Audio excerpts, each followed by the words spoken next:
नमस्कार दोस्तों, कैसे हो आप सब। उम्मीद है आप सब अच्छे होंगे और अपनी तैयारी को बड़े अच्छे ढंग से कर रहे होंगे।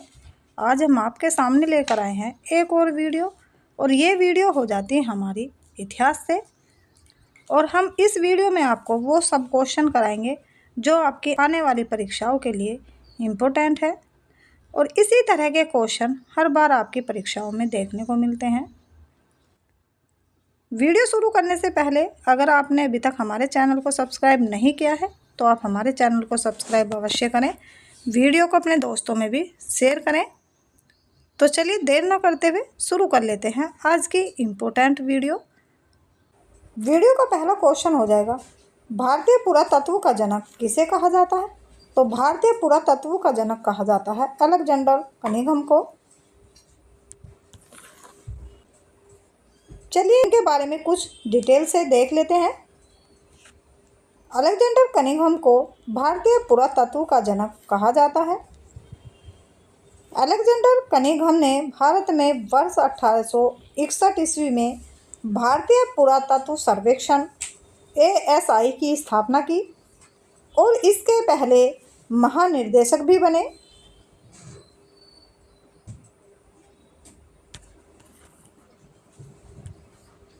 दूसरा क्वेश्चन हो जाएगा, निम्नलिखित में से कौन भारत में पुरातात्विक महत्व का एक पुरापाषाण स्थल है। तो पुरापाषाण स्थल है हुनसांगी। चलिए इनके बारे में डिटेल से देख लेते हैं।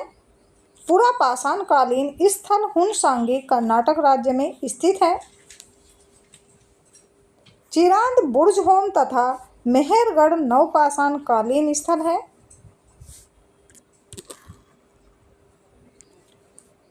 अगला क्वेश्चन हो जाएगा, प्राचीन काल में कमकार शब्द का संबंध किससे था।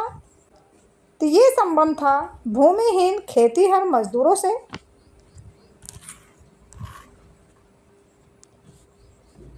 चलिए इनके बारे में भी डिटेल से देख लेते हैं।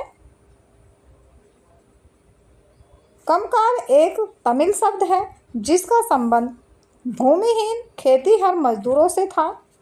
ये लोग जमींदारों के खेतों में कार्य करते थे और इन लोगों को नकद या किसी वस्तु के रूप में भुगतान किया जाता था।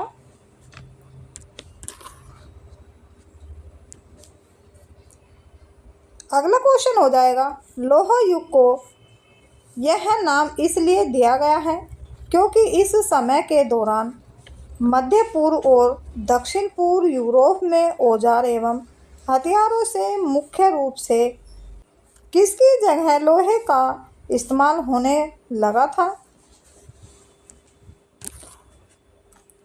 तो ये इस्तेमाल होने लगा था कांसे का।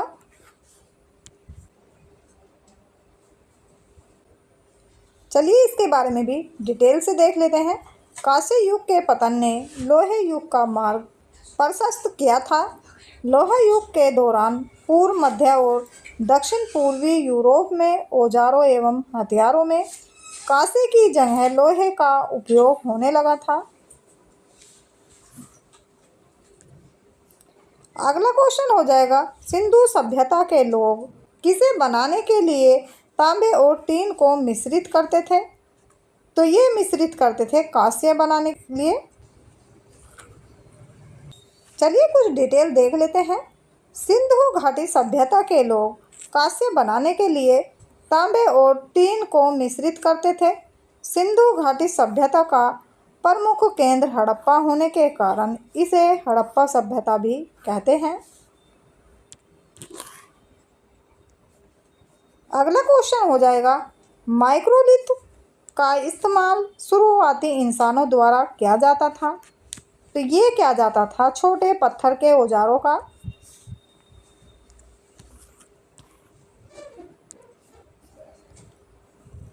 चलिए देख लेते हैं कुछ डिटेल। माइक्रोलिथ छोटे पत्थर के औजार होते थे। इनकी आकृति ब्लेड के समान होती थी। ये उपकरण वास्तव में छोटे एवं नुकीले होते थे जिसका प्रयोग शुरुआती मनुष्यों द्वारा शिकार करने के लिए किया जाता था।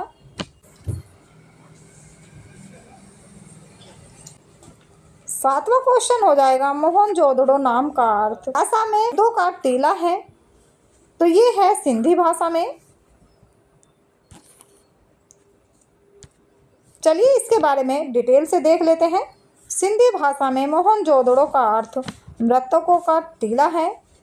संदर्भ स्थल मोहनजोदड़ो की खोज वर्ष 1922 ईस्वी में दखलदास बैनर्जी ने की थी। मोहनजोदड़ो पाकिस्तान के सिंध प्रांत के लाड़काना जिले में सिंधु नदी के तट पर स्थित है। आठवां क्वेश्चन हो जाएगा निम्नलिखित में से प्राचीन भारत की कौन सी लिपि दाईं से बाईं ओर लिखी जाती थी? तो दाईं से बाईं ओर लिखी जाती थी खरोष्टी लिपि।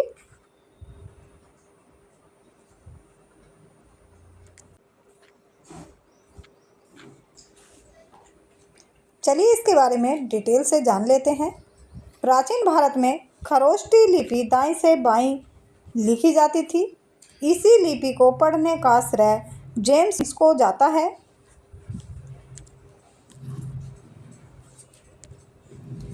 अगला क्वेश्चन हो जाएगा निम्नलिखित में से कौन सी सभ्यता अपने नगर नियोजन के लिए प्रसिद्ध है? तो ये प्रसिद्ध है सिंधु घाटी सभ्यता।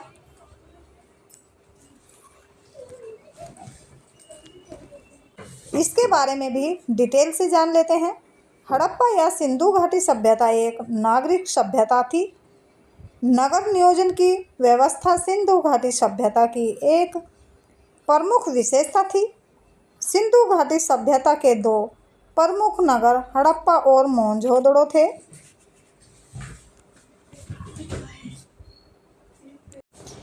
दसवां क्वेश्चन हो जाएगा किस स्थान से हड़प्पा कालीन रथ की एक प्रतिमा प्राप्त हुई थी? तो ये रथ की प्रतिमा प्राप्त हुई थी अहमदाबाद से।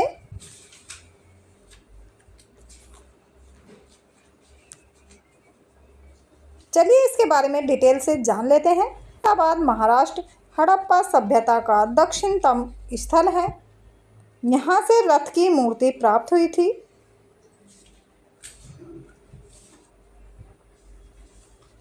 ग्यारहवां क्वेश्चन हो जाएगा ऋग्वैदिक काल में रावी नदी को क्या कहा जाता था? तो रावी नदी को कहा जाता था परुष्णी।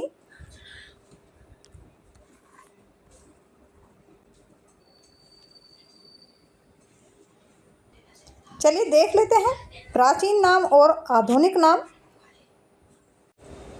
प्राचीन नाम हो जाएगा अस्किनी और आधुनिक नाम हो जाएगा चिनाब। विपाशा प्राचीन नाम हो जाएगा और आधुनिक नाम हो जाएगा व्यास। वितिस्ता प्राचीन नाम हो जाएगा और आधुनिक नाम हो जाएगा झेलम। सदानीरा प्राचीन नाम हो जाएगा और आधुनिक नाम हो जाएगा गंडक। गोमती प्राचीन नाम हो जाएगा और आधुनिक नाम हो जाएगा गोमल।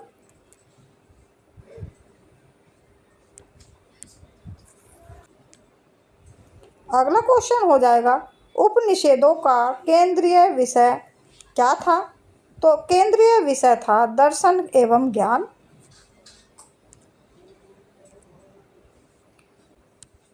चलिए देख लेते हैं डिटेल से। उपनिषद दर्शन पर आधारित पुस्तकें हैं। इन्हें वेदांत भी कहा जाता है। उपनिषदों की कुल संख्या 108 है।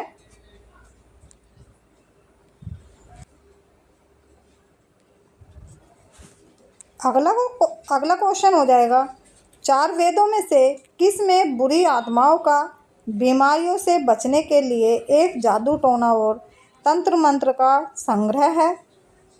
तो ये संग्रह है अथर्ववेद में। चलिए इसके बारे में भी डिटेल से देख लेते हैं। अथर्ववेद का एकमात्र ब्राह्मण ग्रंथ गोपथ है।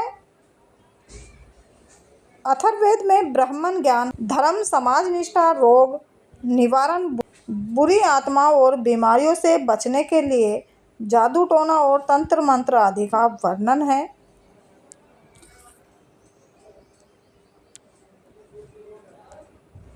बौद्ध धर्म में भिक्षुकनी बनने वाली प्रथम महिला थी। तो प्रथम महिला थी महाप्रजापति गौतमी।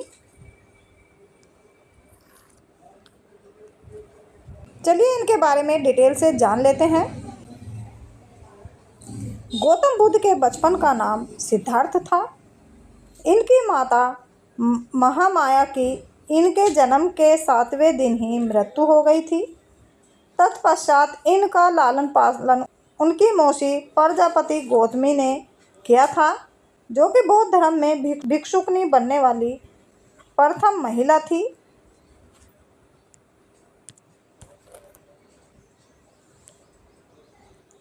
अगला क्वेश्चन हो जाएगा, बुद्ध चरित्र सौंदरानंद सारिपुत्र प्रकरण के रचनाकार कौन थे? इनके रचनाकार थे अश्वघोष। चलिए प्रमुख ग्रंथ और मुख्य रचनाकार के बारे में डिटेल से जान लेते हैं। ये हो जाते हैं प्रमुख ग्रंथ और ये हो जाते हैं मुख्य रचनाकार। मलिपन्हो प्रमुख ग्रंथ हो जाते हैं और मुख्य रचनाकार हो जाते हैं नागसेन। माध्यमिक सूत्र प्रमुख ग्रंथ है, मुख्य रचनाकार हो जाते हैं नागार्जुन। अभिधर्मकोश प्रमुख ग्रंथ है और मुख्य रचनाकार हो जाते वसुबंधु।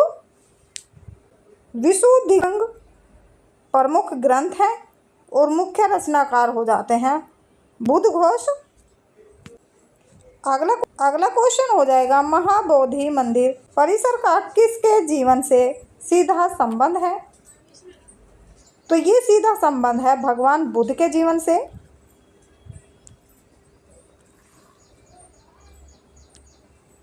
चलिए इनके बारे में डिटेल से जान लेते हैं। महाबोधि मंदिर बोध गया बिहार में स्थित है। इस मंदिर को वर्ष 2002 ईस्वी में यूनेस्को ने विश्व धरोहर स्थल घोषित किया था। अगला क्वेश्चन हो जाएगा, किस शासक ने अंतिम समय में जैन धर्म अपनाकर जैन धर्म अनुसार अपने प्राण त्याग दिए थे? तो ये अपने प्राण त्याग दिए थे चंद्रगुप्त मौर्य ने।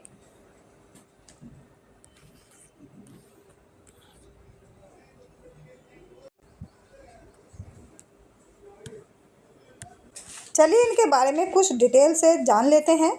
चंद्रगुप्त मौर्य एक जैन मतानुयायी था। चंद्रगुप्त मौर्य ने जैन आचार्य भद्रबाहु से जैन धर्म की दीक्षा ली थी। चंद्रगुप्त मौर्य ने श्रवण बेलगोला कर्नाटक में उपवास करके अपने प्राण त्याग दिए थे। जैन धर्म में इस प्रक्रिया को सलेखना या संथारा कहा गया है।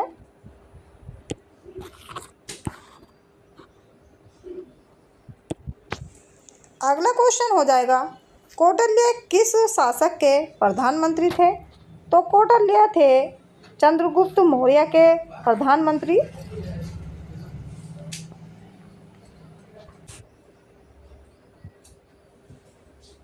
चलिए कुछ डिटेल से देख लेते हैं। चंद्रगुप्त मौर्य वंश का प्रथम राजा और संस्थापक था तथा कौटिल्य चाणक्य इसके प्रधानमंत्री थे।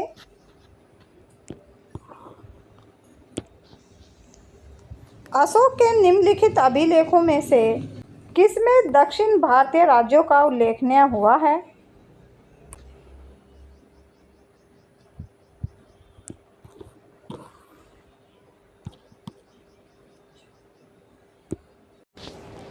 तो ये उल्लेखनीय हुआ है द्वितीय मुख्य शिलालेखों का।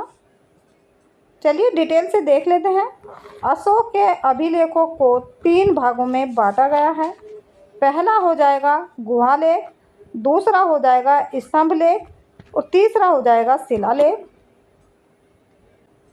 अशोक के द्वितीय मुख्य शिलालेख में दक्षिण भारत के राज्य पुंत, केरलपुंत, चेर, चोल और पांड्य का उल्लेख है। इसके अतिरिक्त इस शिलालेख में मनुष्य एवं पशुओं की चिकित्सा तथा लोक कल्याणकारी कार्यों का भी उल्लेख है।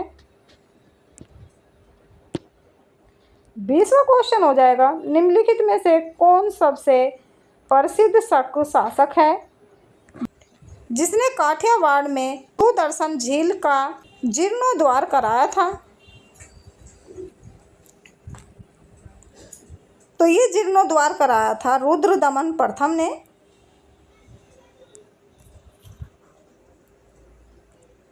चलिए देख लेते हैं डिटेल से।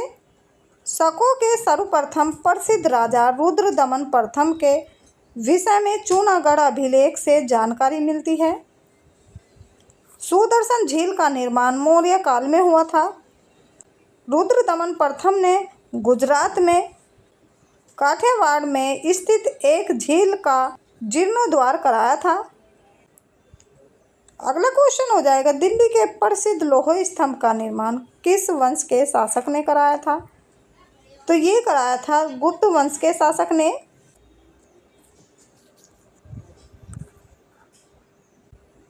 चलिए कुछ डिटेल देख लेते हैं। गुप्त वंश के महान शासक चंद्रगुप्त द्वितीय ने मेहरौली दिल्ली में स्थित लौह स्तंभ का निर्माण कराया था।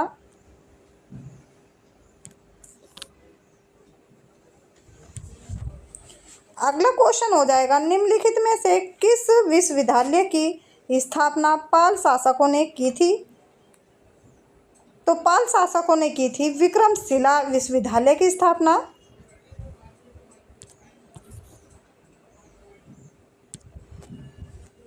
चलिए डिटेल से देख लेते हैं। विक्रमशिला विश्वविद्यालय की स्थापना पाल वंश के शासक धर्मपाल ने की थी। यह विश्वविद्यालय बिहार के भागलपुर में स्थापित किया गया था।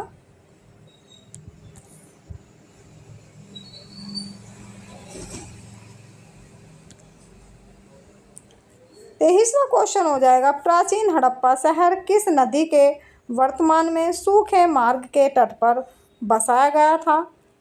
तो ये बसाया गया था रावी नदी के तट पर।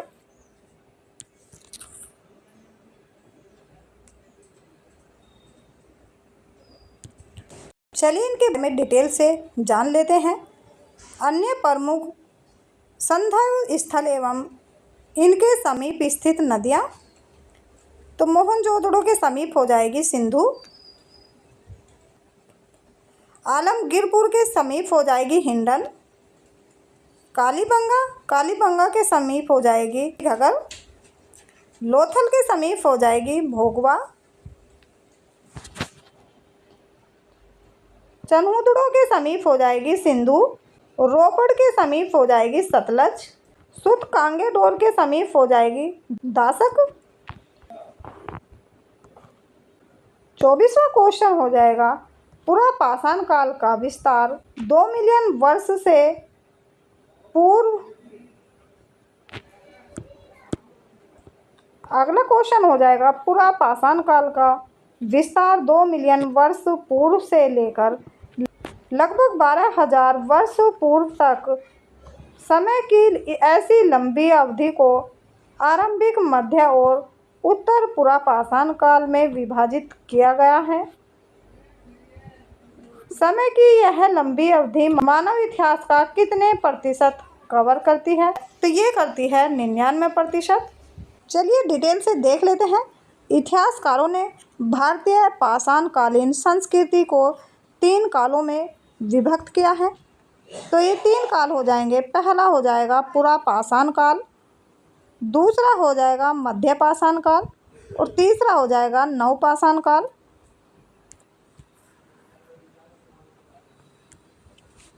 25वां क्वेश्चन हो जाएगा, हड़प्पा वासियों को तांबा स्तंभ वर्तमान समय में किससे प्राप्त होता था?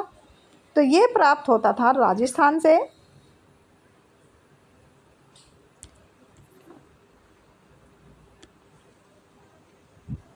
लोहा युग का सबसे आम उपकरण था जिसका उपयोग पेड़ों को काटने, लकड़ी काटने और एक हथियार के रूप में किया जाता था। तो ये प्रयोग किया जाता था कुल्हाड़ी का।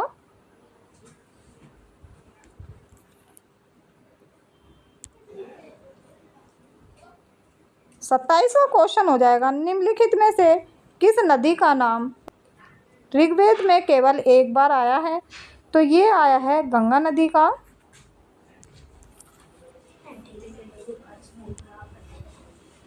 चलिए देख लेते हैं डिटेल से। ऋग्वेद में गंगा नदी का एक बार तथा यमुना नदी का 3 बार उल्लेख है। ऋग्वैदिक काल की सर्वाधिक पवित्र नदी सरस्वती तथा सर्वाधिक महत्वपूर्ण नदी सिंधु मानी गई है।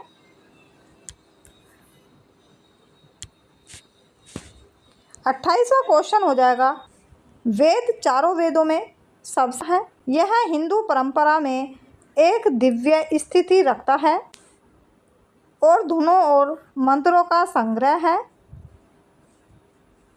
तो ये है सामवेद। चलिए देख लेते हैं वेदों से संबंधित महत्वपूर्ण तथ्य।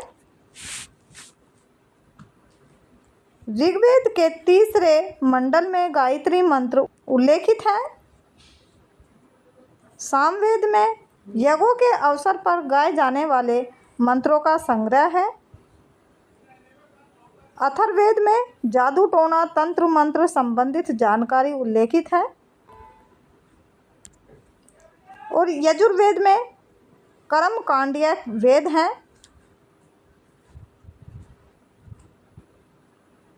अगला क्वेश्चन हो जाएगा, निम्नलिखित में से कौन सा सबसे पुराना वेद है?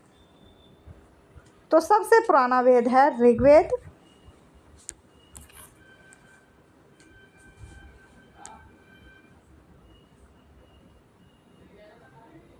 चलिए इनके बारे में डिटेल से जान लेते हैं।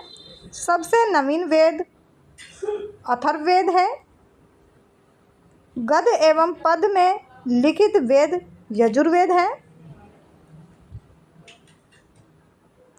भारतीय संगीत का जनक सामवेद है। और ऋग्वेद, सामवेद तथा यजुर्वेद को तंत्रीय भी कहा जाता है। अगला क्वेश्चन हो जाएगा, निम्नलिखित में से कौन सा पुरातात्विक स्थल वर्तमान भारत में स्थित नहीं है? तो ये स्थित नहीं है मेहरगढ़। चलिए डिटेल से देख लेते हैं। मेहरगढ़ की वर्तमान स्थिति बलूचिस्तान पाकिस्तान में है। नवपाषाण कालीन स्थल हल्लूर कर्नाटक में, चिरांद सारण बिहार में तथा महागड्डा उत्तर प्रदेश में स्थित है। अगला क्वेश्चन हो जाएगा, वेदों में सबसे पुराना वेद ऋग्वेद है, जिसकी रचना लगभग कितने वर्ष पहले हुई थी? इसकी रचना हुई थी 3500 वर्ष पहले। चलिए कुछ डिटेल से देख लेते हैं।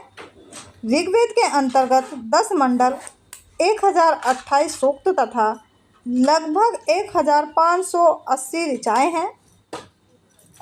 ऋग्वेद पढ़ने वाला ऋषि कहलाता है। ऋग्वेद के 2 ब्राह्मण ग्रंथ हैं।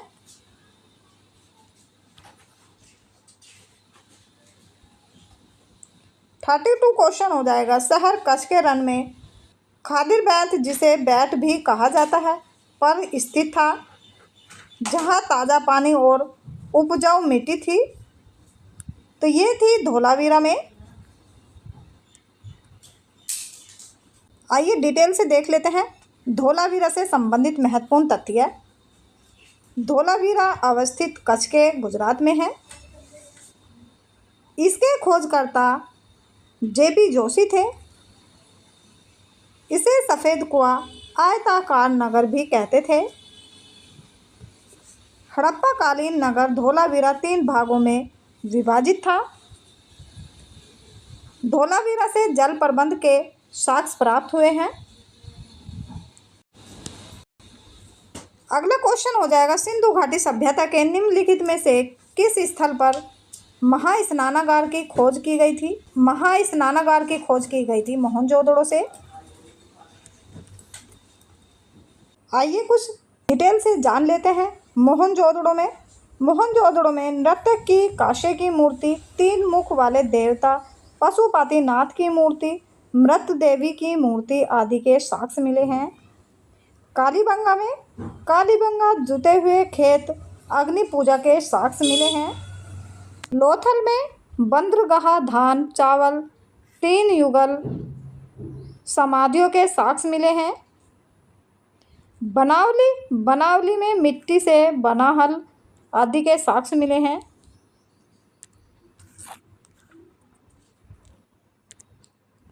अगला क्वेश्चन हो जाएगा 34, हड़प्पा कालीन स्थल रंगपुर भारत के किस वर्तमान राज्य में स्थित है? तो ये स्थित है गुजरात में।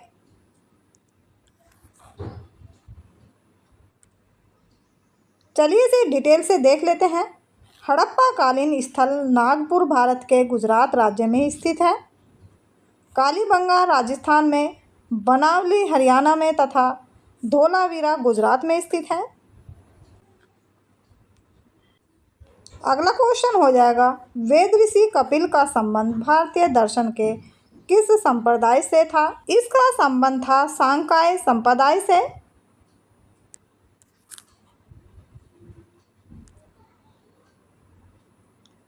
आइए डिटेल से देख लेते हैं प्रमुख दर्शन और उनके प्रवर्तक।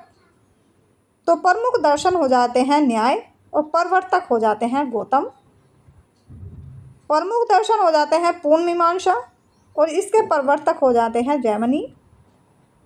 प्रमुख दर्शन उत्तर मीमांसा हो जाते हैं और इनके प्रवर्तक हो जाते हैं बादरायण। प्रमुख दर्शन योग हो जाते हैं, प्रवर्तक हो जाते हैं पतंजलि।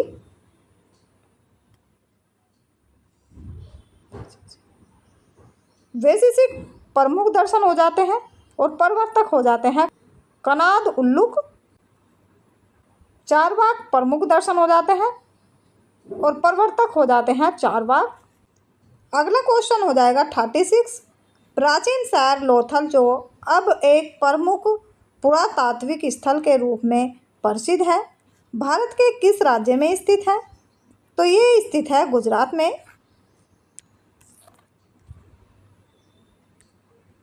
चलिए इसे डिटेल से देख लेते हैं। लोथल भारत के गुजरात राज्य में स्थित है।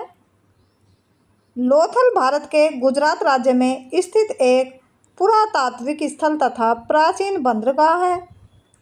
यह भोगवा नदी के तट पर स्थित है तथा इसकी खोज डॉक्टर SR राव ने की थी। अगला क्वेश्चन हो जाएगा, ऋग्वेद सूक्तों का संग्रह है। तो ये सूक्तों का संग्रह है 1028।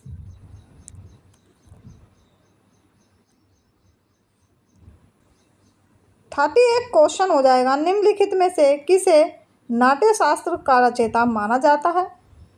तो नाट्य शास्त्र का रचयिता माना जाता है भरत मुनि को।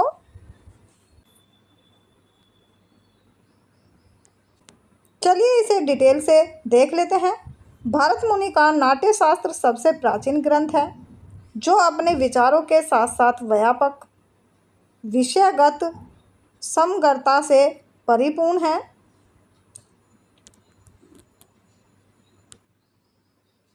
अगला क्वेश्चन हो जाए, निम्नलिखित में से कौन सा प्राचीन ग्रंथ जिसका श्रेय ऋषि व्यास को जाता है?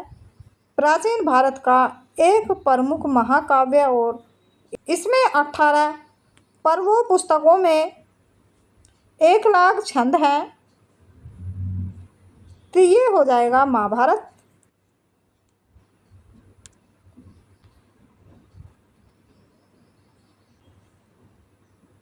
ऋग्वेद के मंत्रों के समूह क्या कहलाते हैं? तो ये कहलाते हैं सूक्त।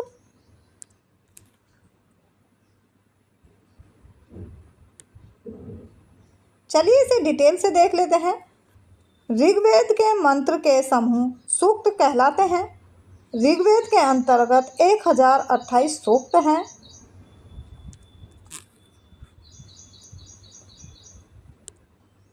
अगला क्वेश्चन हो जाएगा, प्रसिद्ध अर्थशास्त्र का श्रेय निम्नलिखित में से किस प्राचीन भारतीय विद्वान और रणनीतिकार को जाता है? तो ये जाता है चाणक्य को।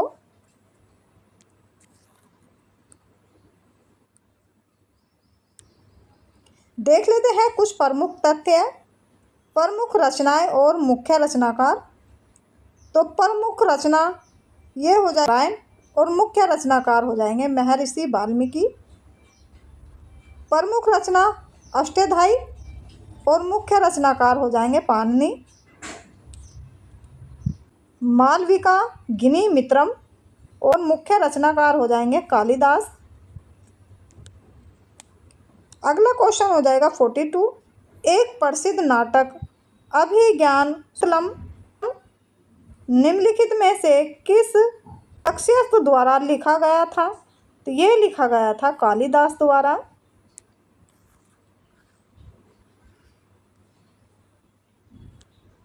आइए देख लेते हैं प्रमुख रचनाएं और उनके लेखक।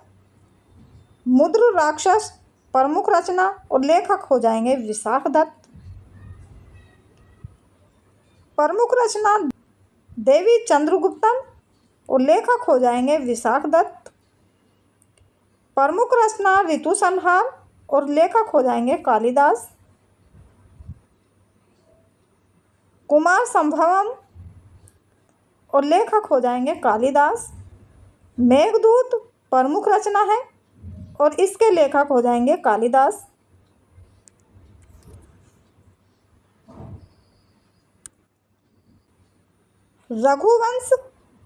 रघुवंश के लेखक हो जाएंगे कालिदास।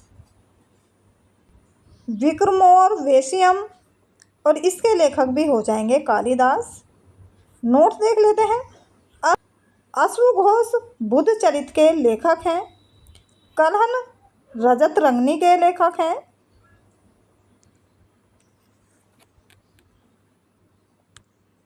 अगला क्वेश्चन हो जाएगा, कौटिल्य ने निम्नलिखित में से कौन सी पुस्तक लिखी थी? तो कौटिल्य ने लिखी थी अर्थशास्त्र।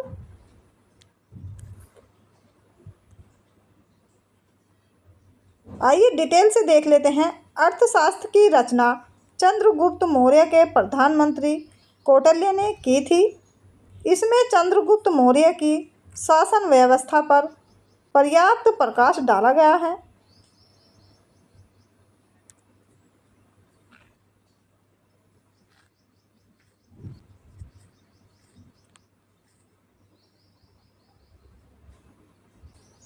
वराहमिहिर की रचना पंच सिद्धांतिका खगोलीय सिद्धांतों से संबंधित है।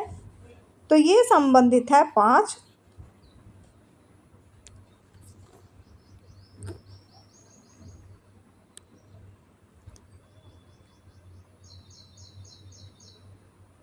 आइए देख लेते हैं डिटेल से।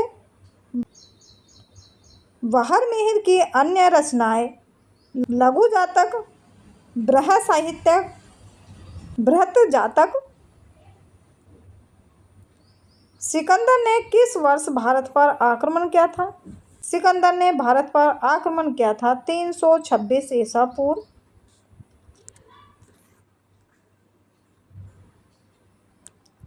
आइए देख लेते हैं सिकंदर से संबंधित महत्वपूर्ण तथ्य। यूनानी शासक सिकंदर का भारत पर आक्रमण 326 ईसा पूर्व में हुआ था। सिकंदर के पिता का नाम फिलिप द्वितीय था। सिकंदर के गुरु अरिस्तु थे। सिकंदर के भारत पर आक्रमण के समय मगध साम्राज्य उत्तर भारत पर नंदवंश का शासन था।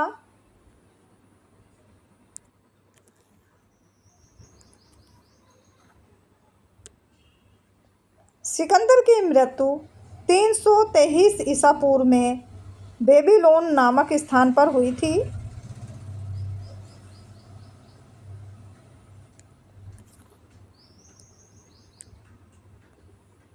अगला क्वेश्चन हो जाएगा, हर्यक वंश के उस शासक का नाम बताएं जो अजातशत्रु का पुत्र था और जिसने पाटलिपुत्र की नींव रखी थी। अजातशत्रु का पुत्र था उदयन और इसने पाटलिपुत्र की नींव रखी थी। आइए डिटेल से देख लेते हैं। हर्यक वंश का संस्थापक बिंबिसार था। अजातशत्रु के पुत्र उदयन ने गंगा तथा सोन नदी के संगम तट पर पाटलिपुत्र कुसुमपुरा नामक नगर की स्थापना की थी।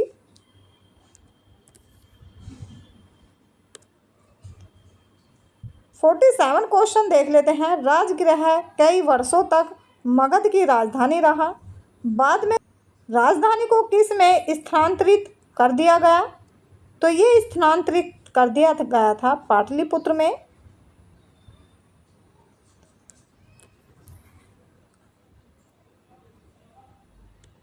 चलिए डिटेल से देख लेते हैं।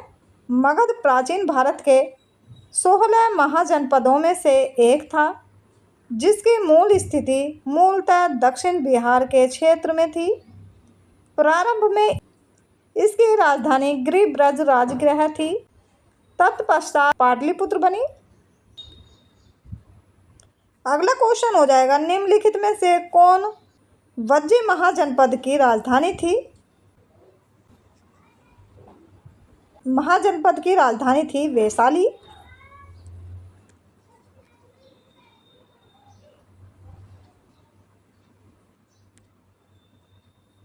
आइए देखते हैं प्रमुख महाजनपद और उनकी राजधानी। तो महाजनपद हो जाते हैं सूरसेन और राजधानी हो जाती है मथुरा। महाजनपद वत्स्य और इनकी राजधानी हो जाती है कौशाम्बी। महाजनपद कुरु और राजधानी हो जाती है इंद्रप्रस्थ। कौशल महाजनपद हो जाते हैं और राजधानी हो जाती है श्रावस्ती अयोध्या। महाजनपद मगध, मगध की राजधानी हो जाती है गिरिब्रज राजगृह। मत्स्य महाजनपद हो जाते हैं और इनकी राजधानी हो जाती है विराटनगर।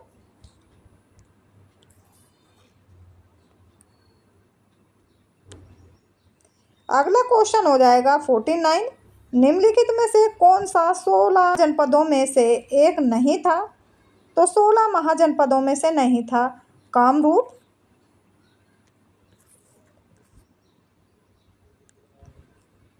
आइए डिटेल से देख लेते हैं। महाजनपदों की कुल संख्या 16 थी। इन महाजनपदों का उल्लेख बौद्ध ग्रंथ अंगुत्तर निकाय तथा जैन ग्रंथ भगवती सूत्र में वर्णित है।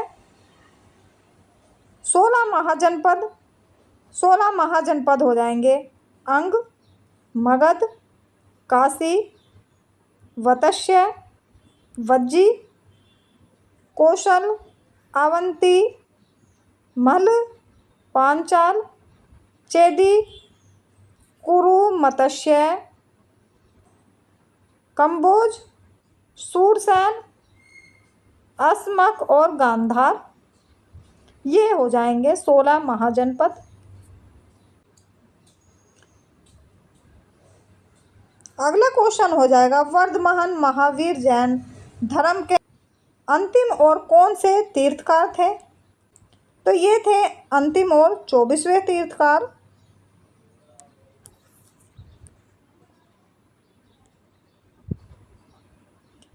आइए देख लेते हैं कुछ तथ्य। जैन धर्म के प्रथम तीर्थकार ऋषभदेव थे। जैन धर्म के 22वें तीर्थकार अरिष्टनेमि थे। जैन धर्म के 23वें तीर्थकार पार्श्वनाथ थे। अगला क्वेश्चन हो जाएगा, गौतम बुद्ध ने बौद्ध के लिए अपना रास्ता खोजने का फैसला किया और बिहार के बोध गया में किस पेड़ के नीचे कई दिनों तक ध्यान किया? तो ये क्या था? पीपल के पेड़ के नीचे।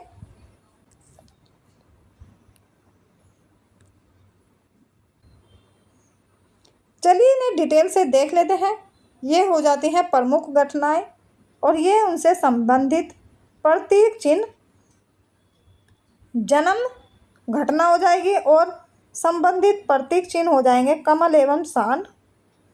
ज्ञान प्रमुख घटना और प्रतीक चिन्ह हो जाएंगे पीपल, बोधि वृक्ष।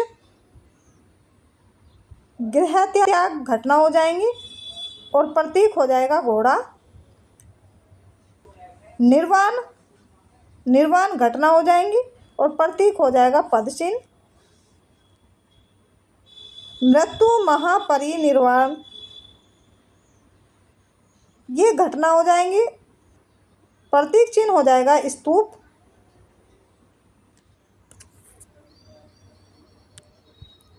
नोट देख लेते हैं।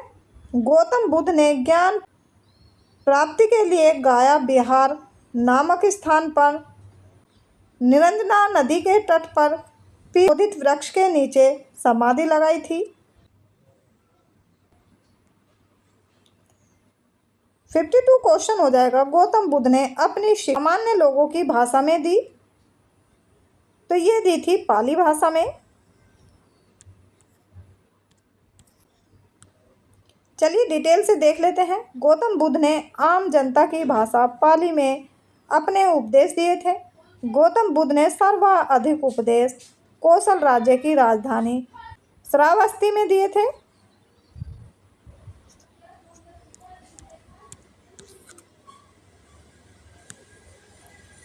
जैन धर्म के नियमों का पालन करना निम्नलिखित में से किसके लिए अधिक कठिन था?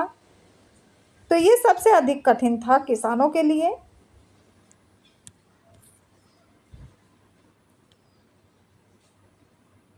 चलिए डिटेल से देख लेते हैं। पंच महाव्रत, अनुव्रत, अहिंसा, साहित्य, अपरिग्रह, अस्तेय, ब्रह्मचार्य तथा त्रिरत्न, सम्यक ज्ञान, सामायिक दर्शन, सामायिक आचरण भी जैन धर्म से संबंधित है।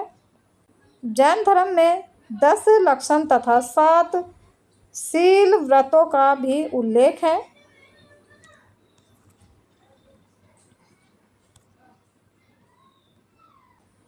अगला क्वेश्चन हो जाएगा, बुद्ध शाक्य गण नामक एक छोटे गण से संबंधित थे और ये क्या थे?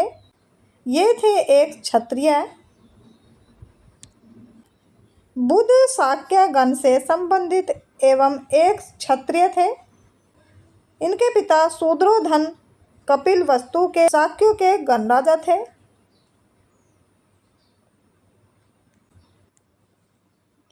अगला क्वेश्चन हो जाए, भगवान महावीर ने किस वर्ष की आयु में घर छोड़ दिया और ज्ञान की तलाश में वे एक वन में रहने चले गए?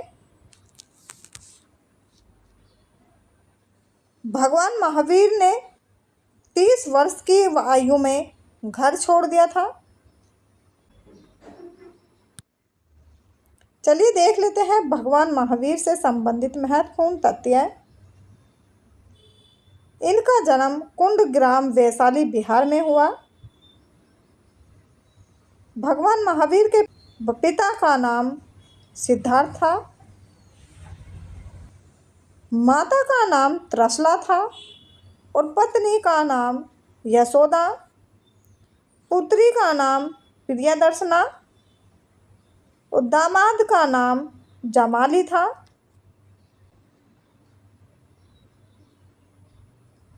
इनकी मृत्यु पावापुरी राजगिरी बिहार में हुई थी और त्यागगृह इन्होंने 30 वर्ष की आयु में बड़े भाई नंदीवर्धन की आज्ञा से छोड़ दिया। ज्ञान प्राप्ति इन्होंने 30 वर्ष की अवस्था में की।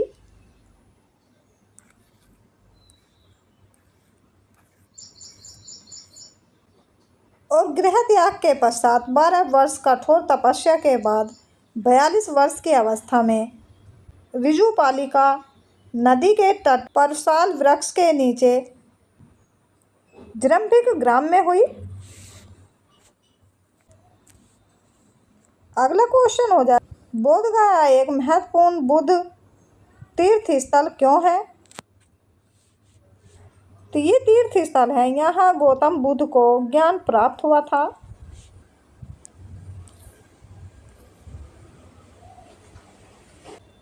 चलिए डिटेल से देख लेते हैं। बोधगया में गौतम बुद्ध को ज्ञान की प्राप्ति हुई थी।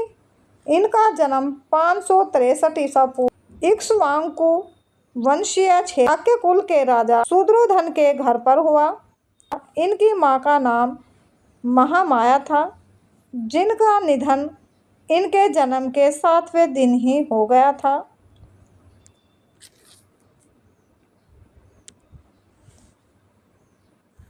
अगला क्वेश्चन हो जाएगा, निम्नलिखित में से किसने वज्जी पर प्रस्तावित मामले के बारे में सलाह लेने के लिए बुद्ध से मुलाकात की?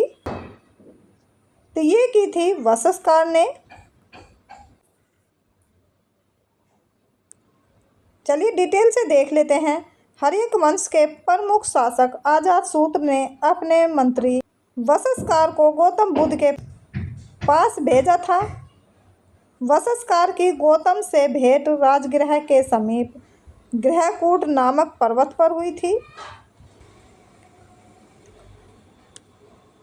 अगला क्वेश्चन हो जाएगा, जैनियों के दिगंबर संप्रदाय द्वारा पर्युषण पूर्व का आयोजन कितने दिनों के लिए किया जाता है?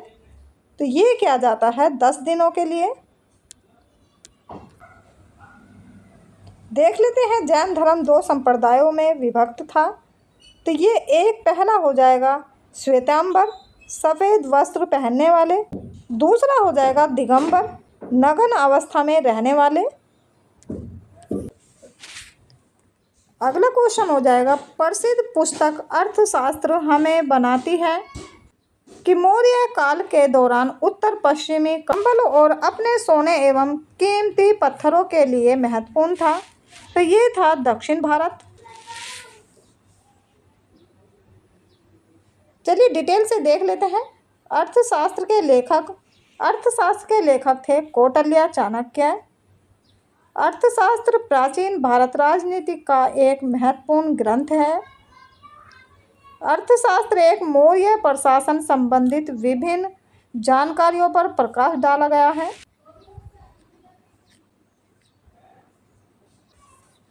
अगला क्वेश्चन हो जाएगा, निम्नलिखित में से कौन सा मौर्यकालीन शिलालेख वर्तमान भारत में स्थित नहीं है? तो ये नहीं है कंधार। चलिए डिटेल से देख लेते हैं। मौर्य सम्राट अशोक के वृद्ध शिलालेखों की संख्या 14 है। कलसी शिलालेख देहरादून, उत्तराखंड, गिरिनार शिलालेख जूनागढ़, गुजरात एवं मस्की शिलालेख रायचूर कर्नाटक से प्राप्त हुआ है। चलिए दोस्तों, आज का वीडियो यहीं समाप्त करते हैं। कल फिर मिलेंगे एक नई वीडियो के साथ। तब तक के लिए नमस्कार, जय हिंद।